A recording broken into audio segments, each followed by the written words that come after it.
Residents of Marwa and Wadwan staged a protest demonstration in Anantnag, demanding the immediate opening of the Marwa-Wadwan Anantnag Road, the only vital link connecting the region with Kashmir Valley. Amid the harsh conditions, locals took matters into their own hands, attempting to clear the blocked road using traditional tools, in the absence of government-provided machinery.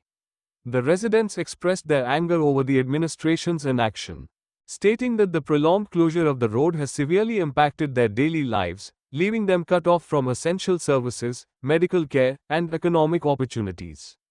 Protesters urged the authorities to act swiftly. 18 फरवरी को मरगंटाप road को खोला गया क्योंकि बर्फ़ कम पड़ी थी। बहुत ही लड्डू और जल से जुलूस किया गया कि मुबारकबादियाँ सरकार को दी गई थी क्योंकि बर्फ़ नहीं पड़ी थी, इसलिए 18 फरवरी को रोड खुला था। लेकिन उसी रात बहुत बर्फ़बारी हुई और रोड फिर से बंद हो चुका है। अब पिछले 3-4 महीनों से मड़ौरा रोड बिल्कुल ब्लॉक है। आपको मालूम होना चाहिए कि जो मशीनरीज़ वहाँ पे गवर्नमेंट जो दावा करती है कि हम बर्फ़ उठा रहे हैं, तो जो कश्मीर डिवीज़न है तो आज वो मरगंटाप पे मशीनरी पहुँची। अभी मरगंटाप से आगे वाडवान मड़वा तक बिल्कुल बर्फ़ अभी सड़कों पे है, कोई काम नहीं हो रहा है। सरकार से जब हम पूछते हैं या डिपार्टमेंट से पूछते हैं, वो तरह तरह के दावे करते हैं, लेकिन वो झूठे और मक्कारी के दावे हैं। सिर्फ बोलते हैं कि कभी इंजन ऑयल ख़त्म हो चुका है, कभी मशीन की राड टूट गई है, बिल्कुल बहाने। वो सिर्फ ये सोचते हैं कि धूप हो, बर्फ़ खुद पिघल जाए ताकि इसमें बहुत सारा पैसा निकाले और उसका आधा हिस्सा ऑफिसरों तक पहुंच जाए।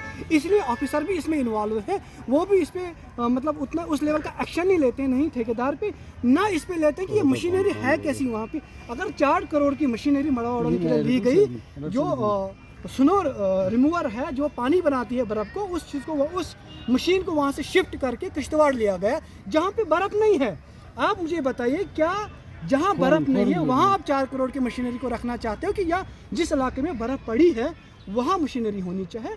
आप मुझे बताइए, क्या इस सरकार को इतनी डिक्टेटरशिप है? तो मुझे नहीं लगता कि कोई तानाशाह अगर इस कुर्सी पे बैठा होगा उसको भी दिल में थोड़ा सा रहम होगा कि ये लोग जिन्होंने इस माह मुबारक के दिन, इस माह रमज़ान में भी मतलब प्याज और ये टमाटर नहीं देखा होगा, नहीं खाया होगा, वो किस हाल में ज़िंदगी गुजारते हैं। हम लोग अगर हमारे बापों के पास थोड़ा बहुत पैसा हो के हम क्यों आते हैं अनंतनाग में, क्यों बैठते हैं कि हम कुछ खा पी सकें। लेकिन जो बिलो पॉवर्टी लाइन लोग हैं, तकरीबन 90% मड़वाड़न के लोग हैं, वो सारे कहाँ हैं? मड़वाड़न में है। वो उनको खाने पीने के लिए कुछ नहीं है।